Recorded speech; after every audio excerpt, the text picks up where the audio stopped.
नमस्कार, दी पब्लिक में आपका स्वागत है। आज हम एक ऐसी शख्सियत को लेके आपके सामने आ रहे हैं, रूबी अहलुवालिया जी, जो अगर पेशे से कहें तो रेलवे अधिकारी, फाइनेंशियल एडवाइज़र, सेंट्रल रेलवे, लेकिन जिस पक्ष को हम लोगों ने छुआ है, जो मानवीय संवेदनाओं का पक्ष है, पिछले शायद 15-20 साल से इन्होंने कैंसर से जो पेशेंट, जो लोग उससे प्रभावित रहे हैं, उनके बीच अद्भुत काम किया है और 2 लाख से ज़्यादा लोगों तक ये पहुंची हैं। आज एक बड़ा काम कर रही हैं देश के 13 सिटीज़ में, 9 राज्यों में, और ये सब वो करते हुए जब ये अपने इनका जो नौकरी है उसका काम करते हुए ये कर रहे हैं। कैसे ऐसा काम इनके पास समय निकलता है, शायद ईश्वरीय देन है। हम सीधे इनसे बात कर रहे हैं क्योंकि इनका मुख्य काम कैंसर के ऊपर है। आपकी जानकारी के लिए बता दूं, मैं डराने की दृष्टि से नहीं कह रहा हूं, आज किसी भी हिंदुस्तान की एक्सटेंडेड फैमिली में कोई ऐसी जगह नहीं है जिस फैमिली में कैंसर न घुस गया हो। दुनिया में करीब 9.6 मिलियन, मतलब करीब करीब 1 करोड़ लोग सालाना इस बीमारी से मरते हैं। हिंदुस्तान में 4.5 लाख, अगर वैसी दृष्टि से देखिए तो करीब करीब 1300 लोग रोज़ कैंसर से मर रहे हैं, और ये सब डेटा 2-2 साल पुराने हैं। इस पर रफ्तार और ज़्यादा ही आ गई होगी। कैंसर का नाम आते ही रूबी जी, एक कुछ ये आता है कि बहुत महंगा, बहुत ही, मतलब अगर कैंसर किसी को घर में हो गया तो ऐसा माना जाता है कि उस घर की जो वो तो एक बीमारी अपनी जगह है ये, लेकिन आर्थिक रूप से भी वो बिल्कुल तोड़ के उस घर को चला जाएगा। तो आपने ये कहाँ से ये आपका सफ़र शुरू हुआ और अब इसको कैसे आप कहाँ तक पहुँचाया है आपने? 2009 में मुझे खुद कैंसर हुआ था और स्टेज 3 में थी जब डायग्नोज हुआ। तो I was going to Tata hospital, अपने इलाज के लिए टाटा हॉस्पिटल जा रही थी, और वहाँ पे ये देखा मैंने कि जो मैं बीमारी का सामना कर रही हूँ, जो ट्रीटमेंट काफ़ी चैलेंजिंग होता है कैंसर का, तो मुझे इतना मुश्किल पड़ रहा था मेरे सब साधनों के साथ, और इतने सारे लोग वही ट्रीटमेंट करा रहे थे बिना शायद किसी उस साधन के जो मेरे पास था। तो ये चीज़ हमेशा दिमाग में रहती थी।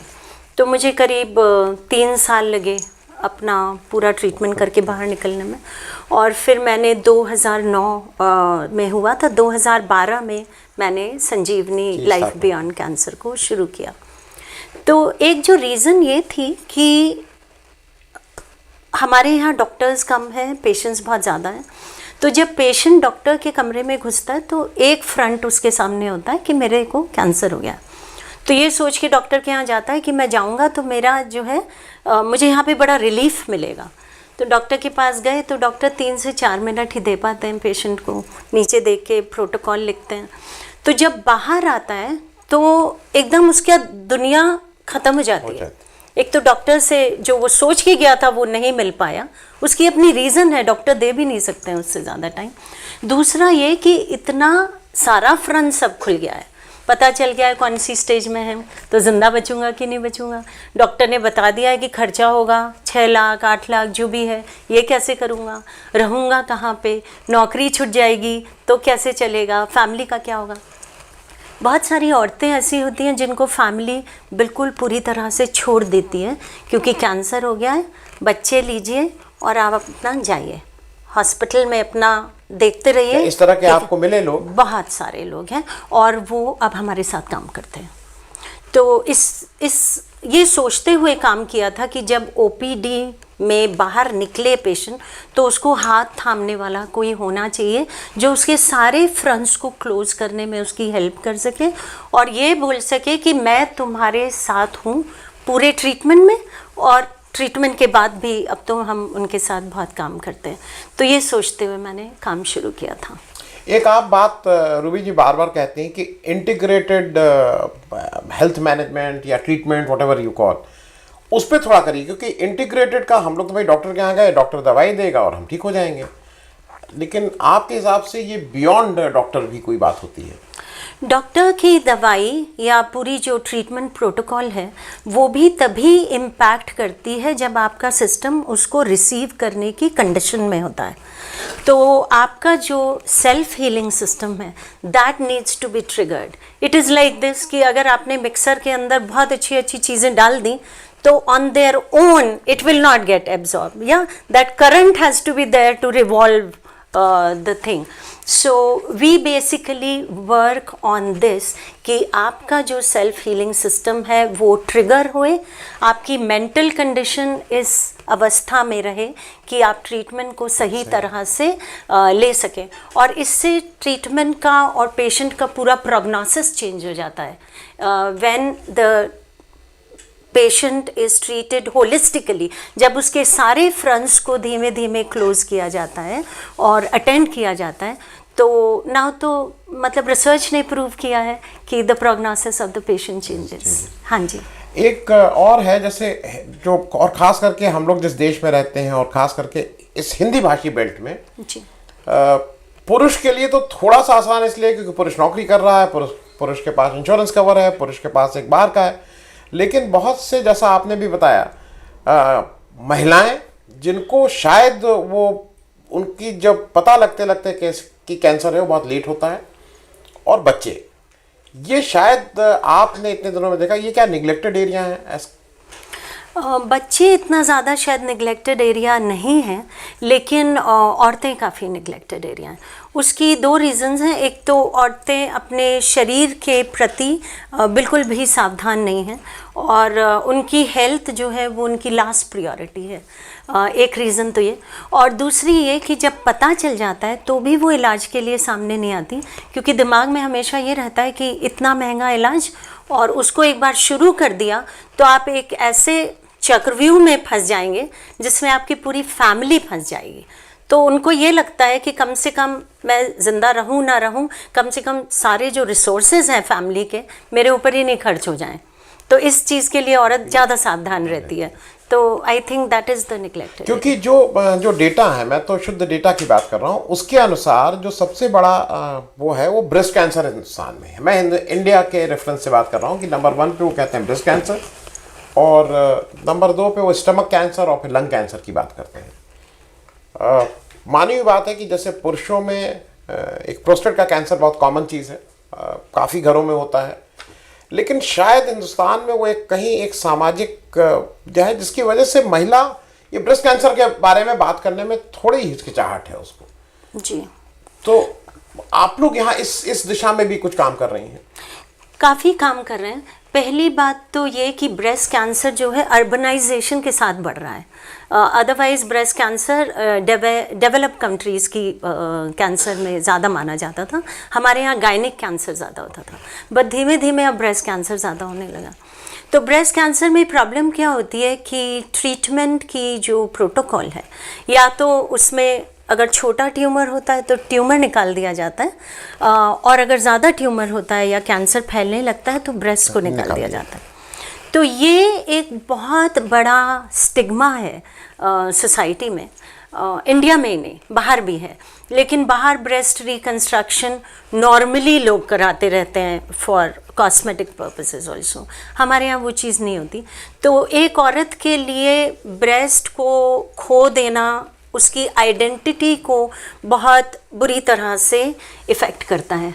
तो हम लोग इसके ऊपर काम कर रहे हैं, काफ़ी ज़्यादा काम कर रहे हैं, और इस चीज़ को बहुत नॉर्मलाइज करने की कोशिश कर रहे हैं कि ब्रेस्ट भी आपके बाकी अंगों की तरह एक अंग है, और अगर उसमें प्रॉब्लम हो गई है तो उसको छोड़ देने में कोई बुराई नहीं है, और उसको आगे अपनी लाइफ कैसे डील करनी है, अगर एक ब्रेस्ट लूज हो गई है उसका प्रोस्थेसिस या किस तरह से आगे चलना है, उसमें हम लोग बहुत गाइड करते हैं.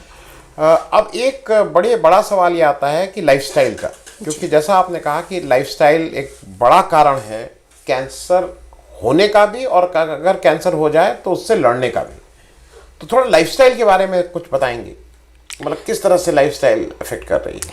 लाइफस्टाइल के बारे में ये बताऊंगी कि कैंसर के सेल्स हर आदमी के अंदर होते हैं. Everybody has cancer cells.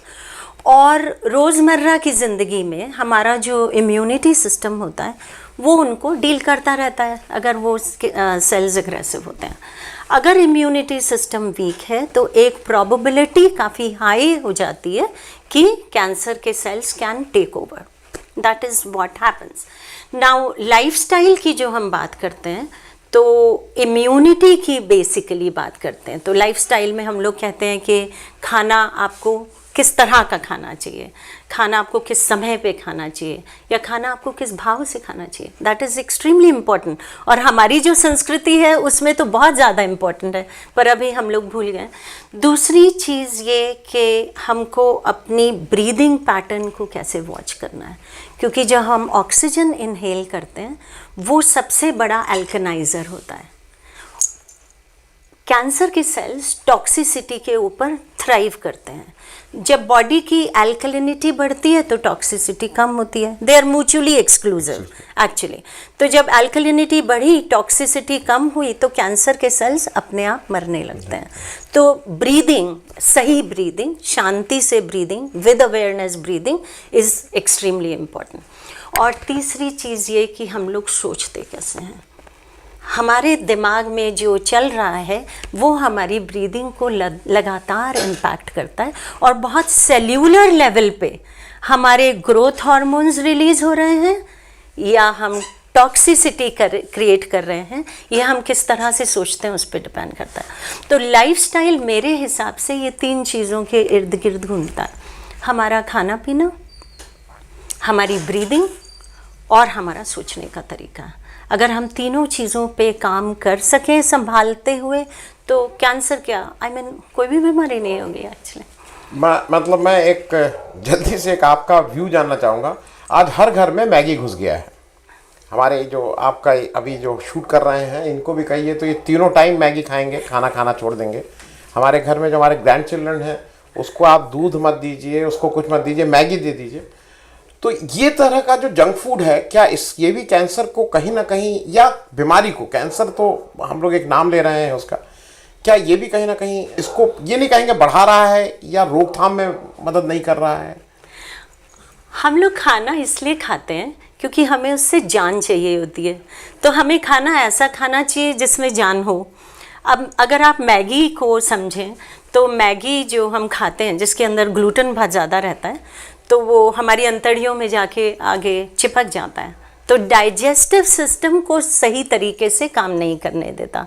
तो जब डाइजेस्टिव सिस्टम सही तरीके से काम नहीं कर रहा तो मैगी ने इफ़ेक्ट किया, और जो बाकी खाना हमने खाया वो भी पचा नहीं। और हमें जान किससे मिलती है, शक्ति किससे मिलती है?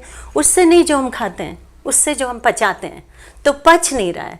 तो मैगी के अंदर, मतलब with all due respect to people who produce and manufacture Maggi and eat Maggi as well, तो इस तरह के जो चीज़ें हैं मार्केट में, और उसमें सॉल्ट कंटेंट बहुत ज़्यादा है, ग्लूटेन कंटेंट बहुत ज़्यादा है और सॉल्ट कंटेंट बहुत ज़्यादा है। और दोनों चीज़ें हमारे डाइजेस्टिव सिस्टम के लिए, हमारा जो गट है उसके लिए ठीक नहीं है। गट की हेल्थ डिसाइड करती है कि हमारी हेल्थ कैसी रहेगी बॉडी की। So it is not good for the health of the gut. पूरी पढ़ाई में किसी ने ये नहीं बताया कि क्या खाना चाहिए, ये नहीं बताया कि कैसे सांस लेनी चाहिए। ये तो आपने अपने संस्कार से सीख लिया या किसी ने बता दिया। आपके हिसाब से मुझे ऐसा लगता है कि अब वक्त है कि आपकी लाइफस्टाइल भी आपका करिकुलम का पार्ट होना चाहिए। एब्सोल्युटली, एकदम। और करिकुलम के पार्ट को बनाने के लिए हमें नया कुछ नहीं सीखना है, बल्कि हमारा जो पुराना है वही उठा लेना है। क्योंकि जो हमारे यहाँ एक तरीका था कि हम खाने को प्रसाद समझ के खाते थे। तो जब हम प्रसाद समझ के किसी चीज़ को खाते हैं तो ग्रैटिट्यूड में खाते हैं, और जब ग्रैटिट्यूड में खाते हैं उस समय ग्रैटिट्यूड में नेगेटिव इमोशन रहता ही नहीं है। जब आपका पूरा बीइंग ग्रैटिट्यूड की अवस्था में है, तो अगर ग्रैटिट्यूड में तो आप कुछ भी खा लीजिए, इतनी हार्मनी शरीर के अंदर रहती है कि सब कुछ कायदे से एब्जॉर्ब भी होगा और पचेगा भी। रूबी जी, बहुत बहुत धन्यवाद हम लोगों से बात करने के लिए। इस प्रोग्राम को जो लोग देख रहे होंगे, क्योंकि देश के बहुत से ऐसे लोग हैं जो इससे पीड़ित हैं, समझ में नहीं आता है क्या करें। बहुत से ऐसे लोग भी हैं जो मदद करना चाहते हैं, रिटायर हो गए हैं, समझ में नहीं आता है क्या करें, वॉलंटियर होकर काम करना चाहते हैं, कहाँ जाएं, कैसे करें। इसमें आशा है कि आगे कभी आपसे फिर बात होगी तो कुछ दिशा निर्देश आप इसमें भी देंगे। बिल्कुल बिल्कुल। मैंने अभी एक किताब लिखी है यही सब सोच के, क्योंकि बहुत ज़्यादा फ़ोन्स आते रहते थे। दिसंबर में रिलीज़ होगी, आपके साथ शेयर करूँगी। बहुत बढ़िया। और हम आपको इनवाइट करेंगे कि आप अगली बार जब लखनऊ आएँ तो हम एक आपका थोड़ा लंबा सेशन कहीं इंटरेक्टिव रखें, जिससे कुछ लोग आपके साथ बैठ के उस पर भी चर्चा कर सकें। Thank you so much Ruby ji आने के लिए। Thank you so much.